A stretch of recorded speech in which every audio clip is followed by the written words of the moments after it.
안녕하세요. 책 읽어주는 에젤 강미경입니다. 정원 목사님의 부르짖는 기도 그리고 몇 권의 책을 통해서 하나님과 함께 살아가는 삶이 얼마나 흥미롭고 신나는 것인지 한번 경험해 보세요.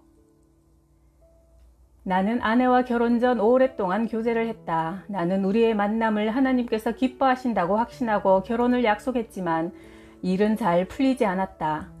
아내의 부모님이 강력하게 반대하여 아내는 몹시 힘들어했다. 나는 그녀가 안쓰러워 헤어져야겠다고 결심하고 하나님의 뜻을 구했다. 간절히 기도하는 가운데 마음속에 마태복음 19장 6절이라는 단어가 선명히 떠올랐다. 나는 무릎을 꿇은 자세에서 성경을 찾아 읽었다. 이제 둘이 아니요 한 몸이니 그러므로 하나님이 짝지어 주신 것을 사람이 나누지 못할지니라. 마태복음 19장 6절. 나는 이 말씀을 읽고 울었다. 우리의 만남을 하나님께서 계획하고 인도하신 것을 알게 되었다. 아내는 아침을 금식하며 40일 작정 기도를 시작했는데 기도를 시작할 때만 해도 결사 반대하던 아내의 부모님이 기도 28일째 되는 날 갑자기 결혼을 허락하시고 오히려 결혼을 서두르셨다.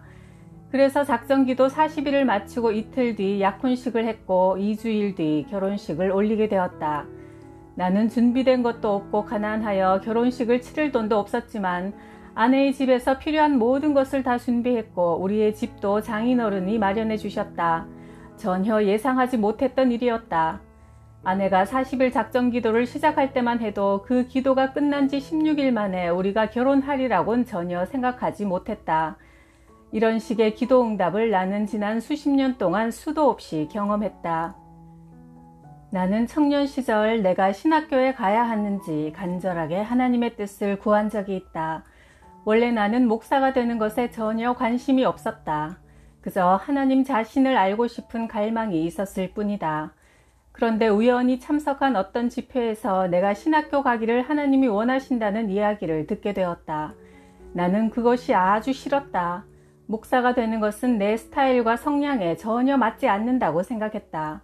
하지만 혹시 그것이 정말 하나님의 뜻이면 어떡하나 싶어 한 달 작정 기도를 시작했다. 내가 정말 신학교에 가야 한다면 그것은 내가 직접 하나님의 음성을 듣고 결정해야지 다른 사람의 말을 듣고 갈 수는 없었기 때문이다.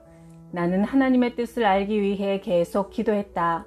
그런데 이상한 일이 생겼다. 기도를 하면 할수록 신학교 가고 싶은 생각이 일어나기 시작했다. 영혼을 구하는 일이 세상에서 가장 고귀한 일이라는 감동이 강력하게 일어나더니 나중엔 하나님이 신학교에 가지 말라고 하시면 어떡하나, 만일 그렇다면 차라리 죽는 것이 낫겠다 하는 마음이 들 정도였다. 사람의 생각이 이렇게 갑자기 바뀔 수 있는 것인지 신기했다. 마지막 일주일은 기도원에서 금식 기도를 했다. 주님, 제 마음속에 신학을 하고 목사가 되고 싶은 소원이 강력하게 일어납니다. 그런데 이 마음속에 강렬한 소원이 하나님께서 주시는 응답인지 아니면 이 기도원의 뜨거운 분위기 때문에 제가 영향을 받아 잠깐 흥분 상태에 있는 것인지 확인하고 싶습니다. 그렇게 간절히 기도하고 있는데 빌립보서 2장 13절이라는 글자가 선명하게 떠올랐다. 내가 기도하던 장소는 깜깜하여 나는 그 말씀을 확인하려고 밝은 곳으로 나와서 성경의 그 부분을 찾아 읽었다. 너희 안에서 행하시는 이는 하나님이시니 자기의 기쁘신 뜻을 위하여 너희로 소원을 두고 행하게 하시나니. 빌립보서 2장 13절. 그것은 마치 우레소리같이 너무나 강하고 선명한 응답이라 눈물이 쏟아졌다. 이후 나는 신학교에 갔고 목사가 되었다. 몇십 년이 지났지만 나는 그때의 결정을 후회한 적이 없다. 80년대 신학교 다니던 시절 밤에 친구의 전화를 받고 충무로에 있는 아스토리아 호텔 커피숍에서 어떤 비구니 스님을 친구와 함께 만난 적이 있다. 그녀는 진정한 구도자였다. 경기여고 출신의 재원으로 진리를 찾아 교회를 4년간 다녔으나 진리를 찾지 못했다. 다시 카톨릭에 들어가 5년 동안 진리를 추구했으나 거기에서도 그녀는 진리를 경험하지 못했다. 그녀는 출가해서 스님이 되어 몇 년간 치열하게 수행했다. 그러나 거기에서도 그녀는 진리를 얻지 못했고 스님들의 타락상만 확인했을 뿐이다. 그녀가 그토록 진리에 대해 목말랐던 이유는 특이한 체험을 했기 때문이다. 어머니는 사고로 돌아가신 후 꿈에 나타나 그녀에게 나와 같이 가자고 했다. 그녀가 무서워서 난 싫어 안 갈래 거절하자 그럼 아버지를 데려갈게 하더니 그날 아버지가 심장마비로 죽었다. 얼마 후 다시 어머니가 꿈에 나타나 오늘은 같이 가자 했고 또 거절하자 그럼 오빠를 데려간다 하고는 살았었는데 그날 오빠가 교통사고로 죽었다. 그런 식으로 가족이 다 죽고 그녀 혼자 남자 자신도 수시로 자살 충동을 느끼게 되어 그녀는 정말 삶과 죽음에 대해 인생에 대해 진리에 대해 깨달아야겠다고 결심한 것이다. 우리는 오랜 시간 기도와 대화에 몰두했는데 그녀에게 악한 영이 많이 붙어 있어 악한 영을 예수 이름으로 결박하고 쫓아냈다. 그녀도 수행 도중 여러 영적인 현상을 많이 경험했기 때문에 우리의 귀신 영적 전쟁에 대한 이야기를 잘 이해했다. 그녀는 수행 중 밤에 스님의 술 심부름을 다녀오다가 넘어져서 심하게 다쳤고 그때부터 고질적인 피부병이 생겼는데 어떤 치료를 해도 낫지 않았다고 한다. 그러나 우리가 대적 기도를 할 때 악한 영이 떠나가면서 그 피부병도 사라지자 그녀의 마음이 열리기 시작했다.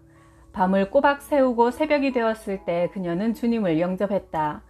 그녀의 손을 잡고 기도하던 내 손등 위로 그녀의 뜨거운 눈물이 하염없이 떨어졌다. 진리와 도를 찾기 위해 오랜 세월 방황한 그녀는 마침내 종착역에 도착한 것이다. 우리는 그녀에게 요한복음 15장을 소리내어 읽으라고 했다. 그녀는 말했다.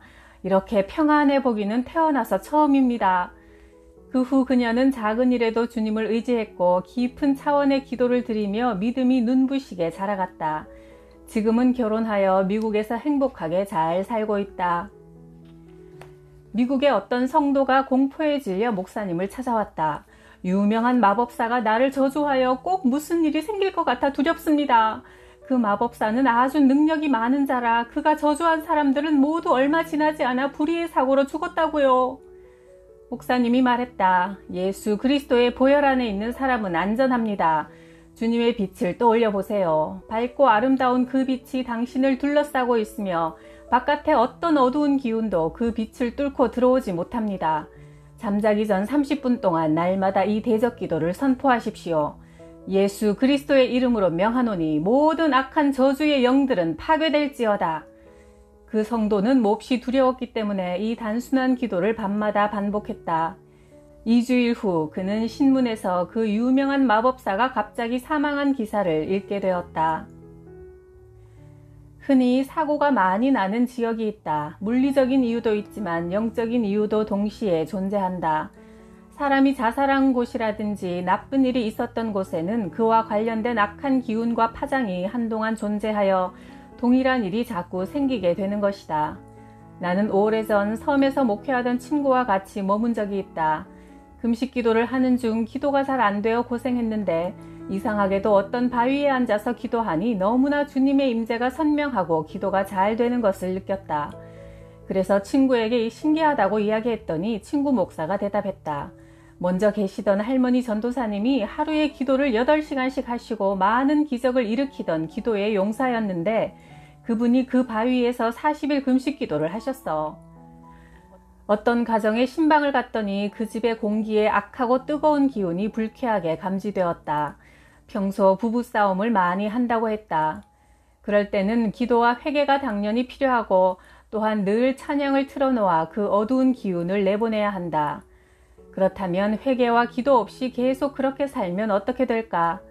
그 집은 점차 악한 영의 소굴이 되어 자녀들은 빗나가고 나쁜 일들이 많이 생기게 될 것이다. 이런 영적인 원리가 있기 때문에 우리는 우리가 머무는 공간에 성령님이 임하여 역사하시도록 생활을 정결히 하고 기도와 찬양으로 채워 주님의 임재가 넘쳐 흐르게 해야 한다. 가정이든 사무실이든 거기서 예배드리고 그 장소에 성령님이 임하시도록 초청하라. 우리가 있는 모든 곳이 성전이 되는 삶을 사시길 바란다. 나는 목회할 때 교회 안에 나를 대적하는 성도가 있으면 그들에게 조용히 이렇게 말한다. 집사님을 사랑하고 존중합니다. 하지만 주님이 저에게 허락하신 지도자의 권위가 있다고 생각합니다.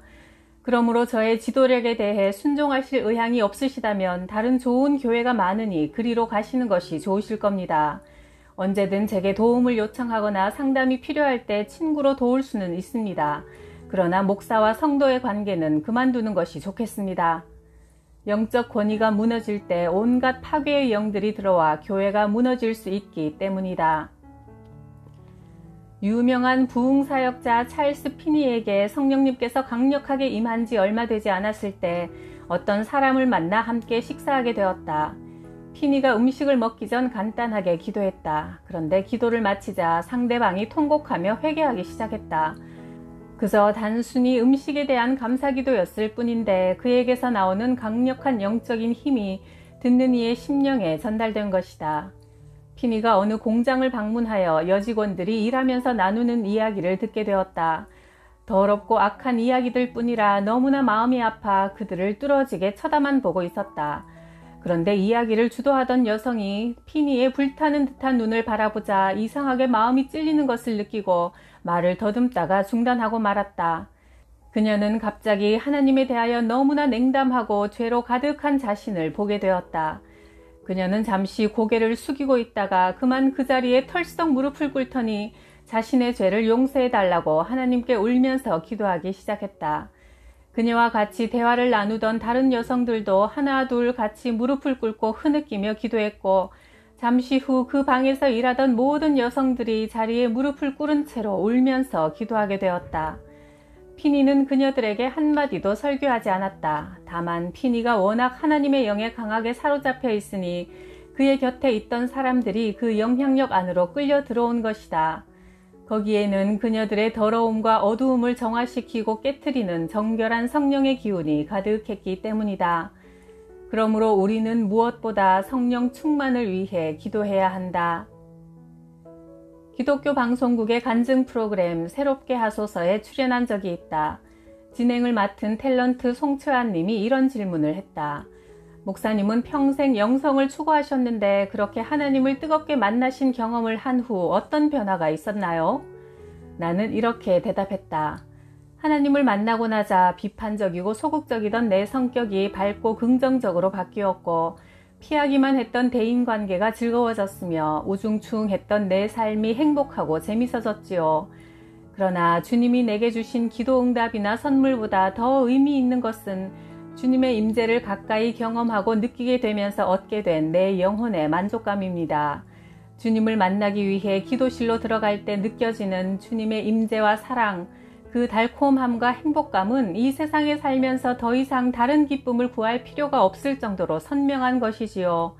나는 자다가도 자주 주님 하고 부릅니다. 그리고 자다 깨면 또 주님을 먼저 부릅니다. 나와 함께 계신 주님을 가까이 느낀다는 것, 그 이상으로 내게 행복과 만족을 주는 것은 없습니다. 그것이 내게는 가장 큰 변화였습니다. 하나님을 가까이 하라. 그리하면 너희를 가까이 하시리라. 죄인들아 손을 깨끗이 하라. 두 마음을 품은 자들아 마음을 성결케 하라. 야고보서 4장 8절. 하나님의 손보다 얼굴을 구할 때, 하나님이 주시는 선물보다 하나님 자신을 구할 때 우리가 진정으로 만족하고 행복해지는 것 같습니다. 오늘도 하나님 아버지의 품 안에서 평안을 누리세요. 구독, 좋아요, 댓글로 저를 기쁘게 해주셔서 감사해요.